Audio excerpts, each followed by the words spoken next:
என்னங்க இது கூட்டம்? இது இது என்னங்க கட்சியாங்க அது? காரி துப்பணுங்க இவனெல்லாம். இவனை கட்சின்னு ஒத்துக்கிட்டு பேசுகிறவனை பூரா நான் ஆரம்பத்துலேருந்து சொல்கிறேன், எதால் அடிக்கிறது? இப்படியா தறிகட்டத்தனமாக ஒருத்தன் பஸ்ஸில் 4 பேர் விழுகிறாங்க, தடயமே கண்டுபிடிக்க முடியல. ரொம்ப நமக்கே இந்த இந்த வேற என்ன போலீஸ் செட்டப் மேலேயே எனக்கு ரொம்ப வருத்தங்க. என்னங்க ஒருத்தன் ஆடு மாடு அடித்து போட்ட மாதிரி ஒருத்தன் பஸ்ஸில் அடித்து போட்டு போகிறான், அதை இன்ன வரைக்கும் தேட முடியலங்க. ஒரு ஹைகோர்ட்டும் டைரக்ஷன் கொடுத்துருச்சு, பஸ்ஸை ஏன்டா விட்டுருக்கீங்கிறாங்க. இன்னும் ஏன்டா அவனை டிரைவரை விட்டு வச்சுருக்கேன். நான் தான் சொல்லிட்டு இருக்கேன், டிரைவர் இப்படி பார்த்து இப்போ பக்கத்தில் வண்டி வரையில் வேணால் இவன் கண்ணாடியில் பார்ப்பான், இல்லைன்னா கொஞ்சம் அப்படி பார்ப்பாங்க. அடிபட்டு கிடக்கா அவனை பார்த்துட்டு ஒரு டிரைவர் ஓட்டிகிட்டு போகிறான், அவனையும் நம்ம இன்னும் விட்டு வச்சுருக்கோம். இப்படி ஒரு கட்சிக்கு தலைவன் இந்த மாதிரி ஒரு கட்சியை சத்தியமாக திருமாவும் சரி, இப்போ நமக்கு தெரிஞ்ச கட்சிக்காரங்க எக்ஸப்ட்டு இந்த டிவிக்கிறவங்கள தவிர சீமானே இப்படி நடத்த மாட்டாருன்னு வச்சுங்க. ஏங்க எல்லாத்தையும் ஒரு ஒழுங்கு வச்சுருக்காங்க.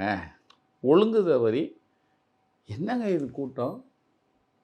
இது இது என்னங்க கட்சியாங்க அது? காரி துப்பணுங்க இவனெல்லாம். இவனை கட்சின்னு ஒத்துக்கிட்டு பேசுகிறவனை பூரா நான் ஆரம்பத்துலேருந்து சொல்கிறேன், எதால் அடிக்கிறது? என்னங்க ஆள்? மாப்பு பாருங்கங்க. பிள்ளையும் அம்மாவும் கொஞ்சம் வயசு பிள்ளையும் பசங்களும் வந்து நிற்கிறாங்க. கொஞ்சம் கூட பொருட்படுத்தாமல் 7 மணி நேரம் நிற்க வச்சு தவிச்ச வாய்க்கு தண்ணி கொடுக்கல, ஒன்றுக்கு போகிறதுக்கு இடம் இல்லை. ஒரு ஒரு ஒரு தெருவில் உனக்கு தான் தெரியும்ல, தெரு கொடுத்துருக்காங்கன்னு, ரோடு கொடுத்துருக்காங்கன்னு தெரியும்ல, அந்த ரோட்டில் எப்படி நிற்கணுங்கிற அந்த அறிவு கூட இல்லாமல் ஒரு தலைவன் இவனுக்கு வக்காலத்து வாங்குகிறான். ஒருத்தன் நின்னா போட்டான். இவர் பெரிய போலீஸ்காரர், அவன் போலீஸ்காரே கிடையாது, சஸ்பெண்ட் பண்ணி வந்திருப்பான்னு நினைக்கிறேன். அவன் என்ன ஆள்? யாருக்கு வக்காலத்து வாங்கணும் ஒரு விவஸ்தை வேணாமாங்க? ஏங்க ஒருத்தன் 9 நாளாக சமஞ்சவன் மாதிரி வீட்டில் உட்காந்துருக்காங்க. அந்த ஆள் சம்பவம் நடந்தது இல்லைங்க, இன்றைக்கோட 9 நாள் ஆச்சு. நீங்கள் நாளைக்கு ஒளிபரப்புனா 10வது நாள். 10 நாள் ஒருத்தன் சமஞ்ச பிள்ளை வீட்டுக்குள்ளே இந்த குறிச்சிக்குள்ளே உட்காந்துருக்குங்களா, அது மாதிரி ஒருத்தன் உட்காந்துருக்கான் வீட்டுக்குள்ளே. அவன் வாயை திறக்கல, எல்லோரும் வாயை திறக்கிறான் அவனுக்காக. அவர் பனையூரில் இருந்து பட்டினம்பாக்கம் போகிறாரு, அவங்க டீமோட ஆலோசிக்கிறாங்க. வெங்காயம் எவன் இருக்கான்? டீம் தான் எல்லாம் தலைமறைவாக இருக்கானே. எந்த வெங்காயம் வெளியே இருக்கான்? யோசிச்சு பாருங்க.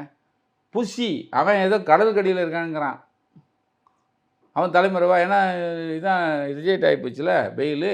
இன்னொருத்தன் யார்? ஆதவ அர்ஜுனான்னு ஒருத்தன் வளர்ந்து கட்டன் ஒருத்தர் இருக்கான்ல, அவன் டெல்லியில் தலைமறைவுங்கிறான். ஏதோ இப்போ வக்கீல் கூட பேசிகிட்டு இருக்காங்கிறாங்க. விட்டு வைக்கிறாங்களே இவங்களும் சொல்லணுங்க. வேறு எவன் கூடங்க பேசிகிட்டு இருப்பான் அந்த ஆள்? ஏன் ஆளே இல்லை.